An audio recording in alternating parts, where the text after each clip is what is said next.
কোনো ব্যক্তি আপনার ক্ষতি করার চেষ্টা করছে, আপনাকে হয়রানি করার চেষ্টা করছে, শারীরিক মানসিকভাবে নির্যাতন করার চেষ্টা করছে, আছে এরকম দুষ্ট প্রবৃত্তি মানুষ, এরকম যদি মনে হয় তো আপনি একটি দোয়া সবসময় পড়বেন। নবী করিম সাল্লাল্লাহু আলাইহি ওয়াসাল্লাম কোনো ব্যক্তি তার ক্ষতি করতে পারে এরকম আশঙ্কা বোধ করলে তার ক্ষতি থেকে বাঁচার জন্য এই দোয়া পড়তেন। দোয়াটা হলো আল্লাহুম্মা ইন্না নাজআলুকা ফি নুহুরিহিম ওয়া নাউযু বিকা মিন শুরুরিহিম। আল্লাহুম্মা ইন্না নাজআলুকা ফি নুহুরিহিম ওয়া নাউযু বিকা মিন শুরুরিহিম। অর্থাৎ, হে আল্লাহ, যারা আমার ক্ষতির চেষ্টা করছে, শত্রুতা করার চেষ্টা করছে,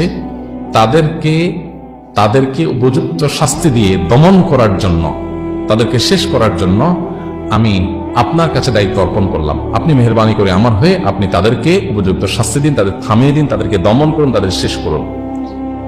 নাউযু বিকা মিন শুরুরিহিম, এবং আল্লাহ তাদের ক্ষয়ক্ষতি থেকে আমি আপনার আশ্রয় চাই, আপনি আমাকে রক্ষা করেন। নবী করিম সাল্লাল্লাহু আলাইহি ওয়াসাল্লামের এই দোয়াটা খুবই অর্থবহ একটা দোয়া।